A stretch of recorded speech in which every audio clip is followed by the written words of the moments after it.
All right, so factoring polynomials. When factoring polynomials, what we want to look for is the greatest common factor, also known as the GCF. We can abbreviate that. When finding the greatest common factor, what we're going to do is we're actually going to break apart the number into all of the different factors itself. So what can multiply to get to this? Specifically, we're going to look at the prime factorization. So for example, we're going to try to find the greatest common factor between 15x to the fourth and 35x squared. So starting with 15x to the fourth, I'm first going to focus on that 15. And I'm going to break 15 apart into some of the factors.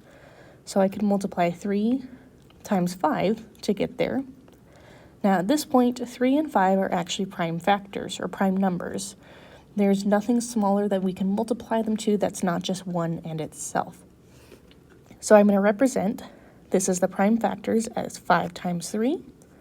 And then I have that x to the fourth.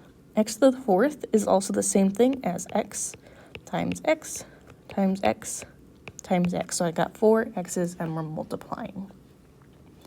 So this is the prime factorization for 15x to the fourth. Now we're going to look at the 35x squared. So starting with that 35, I know I could do 5 times 7. Now in this case, these are both prime numbers as well, so that's all we have to do for that. So I'm going to have 7 times 5, and this time I have x squared, so I'm going to multiply by 2 different x's. Having this prime factorization helps us then go and identify which things are similar. So if I were to look at that, I would say one of the things that these both have in common, they both have a 5, and they both have 2 sets of x's. So this 5 and then 2 x's is actually our greatest common factor. So the greatest common factor in this case would be 5x squared. So if we were to then actually look at this in context, once we find that factor, we're actually going to come back to this problem here. We're going to take a look at this problem.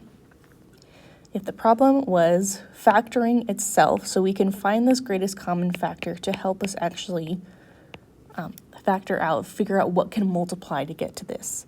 So if we looked at this problem here, first we need to find the greatest common factors. So 3n to the third.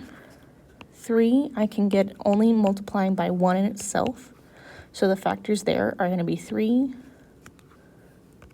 times n times n times n, because I have n to the third, so there's 3 of those n's. For 12n to the second power. 12, if we look for the prime factorization here, I can do 2 times 6. There's other ways we can get to 6. We can break that down further into 2 times 3.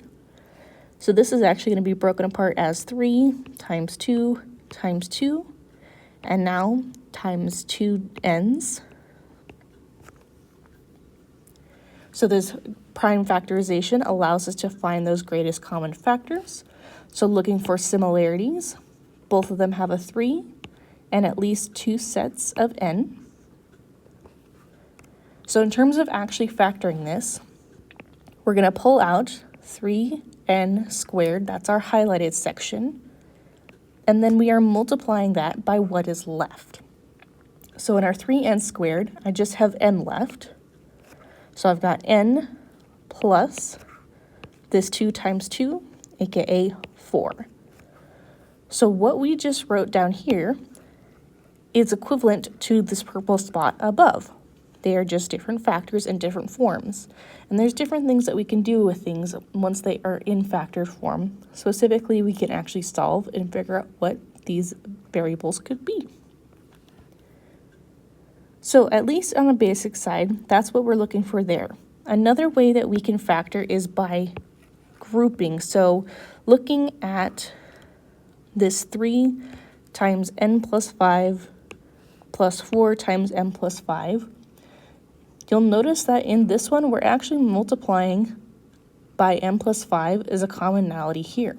So we can actually pull that out as our factor. to be our greatest common factor that it's multiplying to be the m plus 5.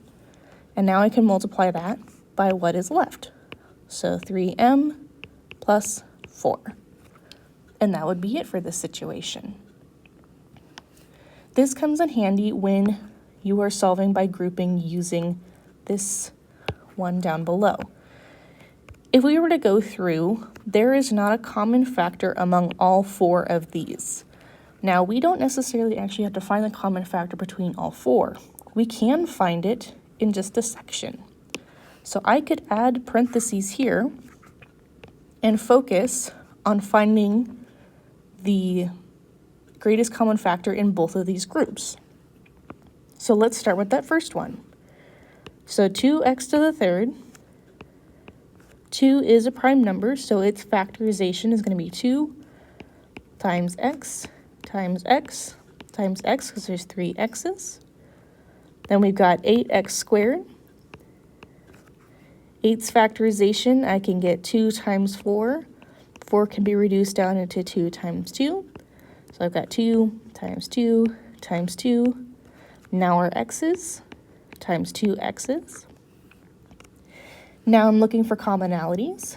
Both of them share a 2 and at least 2 sets of x's. So we can pull out and factorize this section. So I can pull out a 2x squared, because I've got 2 x's, times what is left, an x, plus the 2 times 2, 4. So there's at least our first section. Now we're going to factorize this bottom section. So 3x versus 12. 3x is just going to be 3 times x. For 12, we had that one earlier. Looks like we've got 3 times 2 times 2. And there's no x's in this one. Looking at commonalities, both of them share a 3. So we're going to factor out a 3. From here, I'm going to do plus 3. I am left with an x plus this 2 times 2, so 4. Here's when that grouping comes by. If you take a look at this, we've got x plus 4 and x plus 4 as a multiplication factor. So we can pull that out to the front to be x plus 4 times what we're left with. So 2x squared plus 3. And that would be our final answer.